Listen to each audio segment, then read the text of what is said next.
Բարև ձեզ, եթերում օրվա ամփոփումն է, ձեզ հետ է Արփինեն Ավասարդյանը։ 19:00-ի դրությամբ առանձնացրել ենք հետևյալ լուրերը։ Այսօրվա առավոտից ժամեր շարունակ խուզարկություններ են իրականացվել Սրբազան պայքար շարժման առաջնորդ Բագրատ arczepiskopos Գալստանյանի շարժման կողմնակիցների եւ մի շարք ընդդիմադիր գործիչների տներում։ Ժամեր տևած խուզարկությունից հետո ազգային անվտանգության ծառայության դիմակավորված աշխատակիցները ձերբակալեցին Բագրատ Սրբազանին։ Մեզ ոչ մի բան, ոչ կալանք, ոչ էլ մնացած բան,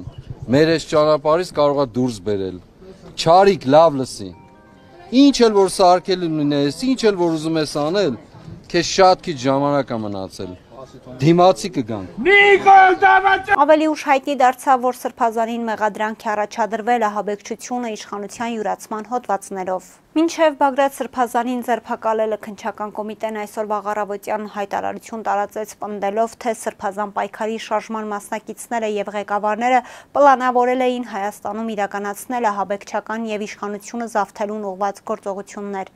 Ըստ իրավապահների Գալստանյանը 2024 թվականի նոյեմբեր ամսից սկսած նպատակադրվել էր իշխանությունը ստանձնելու գործընթացն իրագործել Հայաստանի Հանրապետության սահմանադրությամբ չթույլատրված եղանակով։ Այդ նպատակի իրականացման համար շարժման մի շարք մասնակիցների հետ նախնական համաձայնությամբ խմբի կազմում ձեռք է բերել ահաբեկչություն կատարելու եւ իշխանությունը զավթելու համար անհրաժեշտ միջոցներ եւ գործիքներ, ինչպես նաեւ դիտավորությամբ ստեղծել է այլ պայմաններ, այդ կերպ կատարելով իշխանությունը յուրացնելու նախապատրաստություն, ասված է քննչական կոմիտեի հաղորդագրության մեջ։ Քննչական կոմիտեն նաև ուշադրություն է հրավիրել այն բանին, որ Սրբազանը կտրականապես բացառել է ընտրություններին նախապատրաստվելու, դրանց մասնակցելու եւ այդ կերպ իշխանությունը ստանձնելու եղանակը։ Քննչական կոմիտեն նշում է, որ խմբի անդամները պլանավորել են զուգահեռաբար միջոցներ ձեռնարկել առաջացած վիճակը վերացնելու հնարավորությունից պատասխանատու պետական մարմիններին զրկելու ուղղությամբ, այդ թվում խոչընդոտել կամ ընդհուպ բացառել ոստիկանության համապատասխան ուժերի շարժը։ Հայաստանի առաջին նախագահ Լևոն Տեր-Պետրոսյանն այսօր իր առանձնատանը հյուրընկալել է ամենայն հայոց կաթողիկոս Գարեգին II-ին։ Շուրջ մեկ ժամ տևած զրույցի ընթացքում Հայաստանի ներկայիս իրավիճակի գնահատականից բացի անդրադարձ է կատարվել նաև Սամվել Կարապետյանի նկատմամբ Փաշինյանի կողմից սանձազերծված հաշվեհարդարին, ինչի առիթը եկեղեցու դեմ իշխանությունների հայտարարած պատերազմի համատեքստում վերջինիս արած հետևյալ հայտարարությունն է։ Եթե չհաջողվի քաղաքական գործիչներին, ուրեմն մենք էլ մեր ձևով ենք մասնակցելու այդ ամեն ինչին։ Խոսք, որը ոչ այլ ինչ է, եթե ոչ սովորական քաղաքական հայտարարություն, ինչի իրավունքը որպես Հայաստանի քաղաքացի նա ունի։ Նախագահի գնահատմամբ Փաշինյանը պարտության մարմնավորում է։ Նա հայտարարակ կերպով պարտվեց Արցախյան պատերազմում, հաստատաբար պարտվելու է նաև Հայոց եկեղեցուն հայտարարած պատերազմում, նշված է Մուսինյանի հաղորդագրությունում։ Երկրում ստեղծված իրավիճակի վերաբերյալ հայտարարություն է տարածել Հայաստան խմբակցությունը, շեշտելով, որ իշխանությունը հատել է օրենքի եւ բարոյականության բոլոր սահմանները։ Թշնամաբար հարվածներ է հասցրել պետականության բոլոր հենասյուներին, անկախության հռչակագրին, սահմանադրությանը, բանակին, եկեղեցուն, Սփյուռքին, հանձնել է Արցախը։ Մենք գործելավոճով փորձում է լրացնել ազգային դիմադրության օջախները, քողարկելով իր հանցավոր վարքագիծը, շեղելով հանրությանը հայոց պետականության սպառնալիքներից, ձգտելով խուսափել ազգային դավաճանության համար պատասխանատվությունից, Նիկոլ Փաշինյանը բացահայտ ահաբեկչություն է իրականացնում հայ ժողովրդի նկատմամբ։ Շարունակվում են բռնատիրության կանոններով մարդկանց ապօրինի ձերբակալությունները, խուզարկություններն ու կալանավորումները։ Ներկայացվում են շինծ ու մեղադրանքներ, կիրառվում են հոգեբանական տերորի բոլոր միջոցները, դրանք ուղեկցելով հանցանքների նախապատրաստության արեստածին նկարագրություններով։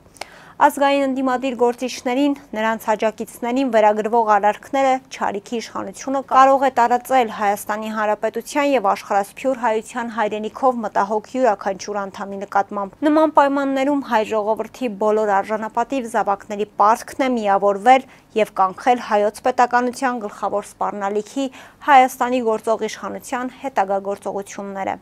ասվում է հայտարարության մեջ։ Ընդդիմադիր ամենամեծ խմբակցության դիտարկմամբ օրվա գլխավոր խնդիրը Հայաստանի վերջնական բռնատիրացումը կանխելն է, գործող իշխանությանը հեռացնելը եւ պատասխանատվության ենթարկելը, ինչը շուտով լինելու է։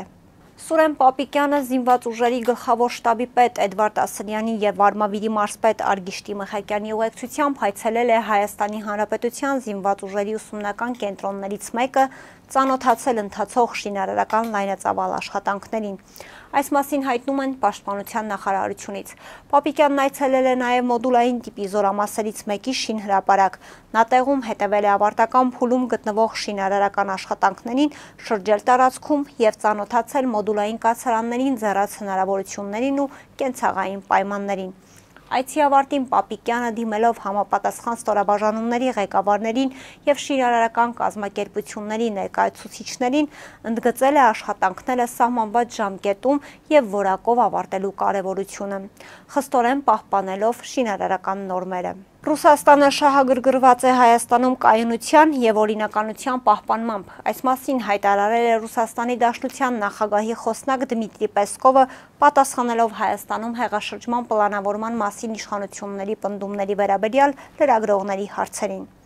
Կրեմլի խոսնակին հարցրել են նաև Ռուսաստանաբնակ գործարար եւ բարերար Սամվել Կարապետյանի կալանավորման մասին, արդյոք Մոսկվան այդ հարցով շփումների մեջ է Երևանի հետ։ Պեսկովը պատասխանել է. Այո, իհարկե, մենք կապի մեջ ենք մեր գործընկերների հետ Հայաստանում, Երևանում։ Ռուսաստանցի պաշտոնյայի խոսքով Կարապետյանը ոչ միայն Մոսկվայի կարևոր դաշնակիցն է, որի հետ զարգացած բազմապրոֆիլ հարաբերություններ ունի, այլև հանդիսանում է Ռուսաստանի Դաշնության քաղաքացի։ Նիկոլ Փաշինյանի ընտանիքին պատկանող հայկական ժամանակի տեղեկություններով գիշերը Էջմիածնում կրակոցներ են հնչել։ Լրատվամիջոցի տեղեկություններով կրակողը եղել է Մանվել Գրիգորյանի թոռը, որի անունով էլ գրանցված է ատրճանակը, որից նա կրակել է։ Ըստ նույն տեղեկությունների ոստիկանները օպերատիվ տեղեկություններ են ստացել Մանվել Գրիգորյանի թոռանը Մանվել Կարենի Գրիգորյանին ձերբակալել եւ ներկայացրել են քննչական բաժին։ Հայաստանի Հանրապետության քննչական կոմիտեից հայկական ժամանակին հայտնել են, որ դեպքի առթիվ նախաձեռնվել է քրեական վարույթ քրեական օրենսգրքի 297-րդ հոդվածի 3-րդ մասի հատկանիշներով։ Ադրբեջանի նախագահ Իլհամ Ալիևը հերթական անգամ Հայաստանն անվանել է ռազմական հանցագործ պետություն։ Երեկ Մինգեչաուրի շրջանում էլեկտրակայանի բացմանը Ալիևը նաև պնդել է, թե Հայաստանը Ղարաբաղյան առաջին եւ երկրորդ պատերազմների ընթացքում հրետակոծել է ադրբեջանական քաղաքներ, սպանել խաղաղ բնակիչներին։ Ըստ նրա Երևանի նպատակն էր կաթվածահարանել Ադրբեջանի էներգետիկ ենթակառուցվածքները։ Այս տարածքի վրա ընկած արկերն ու հեռահար հրթիռները դրա ապացույցն են։ Սա ագրեսիա էր քաղաքացիական բնակչության, քաղաքացիական ենթակառուցվածքների դեմ։ Սա ռազմական հանցագործություն է։ Հայաստանի ռազմական հանցագործությունները սրանով չեն սահմանափակվում, հոխորտացել է նա։ Պաշտոնական Երևանը դեռևս չի արձագանքել Ադրբեջանի նախագահի մեղադրանքներին։ Այսօր հունիսի 25-ին Երևանում մարդաբոյ փոսը խոշոր ավտովթարի պատճառ է դարձել։ Ժամը 00-ից 35-ի սահմաններում Hyundai Մագնիշի ավտոմեքենան Մովսես Խորենացի փողոցում ճանապարհի շինարարության փնթի կահավորման պատճառով բախվել է ծառին։ Ինչպես հայտնում է ֆոտոլրագրող Գագիկ Շամշյանը, վթարի հետևանքով վարորդը մարմնական վնասվածքներով տեղափոխվել է Հերացու անվան առաջին համալսարանական հիվանդանոց։ Վթարի փաստով քննչական բաժնում նախաձեռնվել է քրեական վարույթ, որտեղ էլ պարզվում է վարորդի ինքնությունը։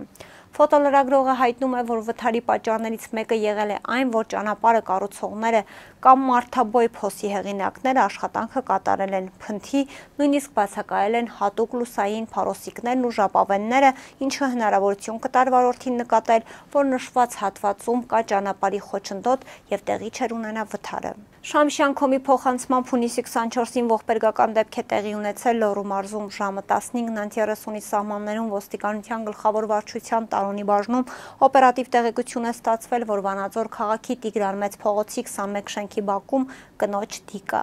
Տեղում ոստիկանները, քննիչներն ու բարեկները հայտնաբերել են նույն շենքի բնակիչ 79-ամյա Զոյա Բեյդին, ով ըստ նախնական տեղեկությունների ինքնասպանություն գործելու նպատակով իր ընտանիքից ցած է նետել։ Դեպքի փաստով քննչական վարչությունում նախաձեռնվել է քրեական վարույթ։ Քննիչի հանձնարարականով նշանակվել է դիակի դատաբժշկական փորձաքննություն։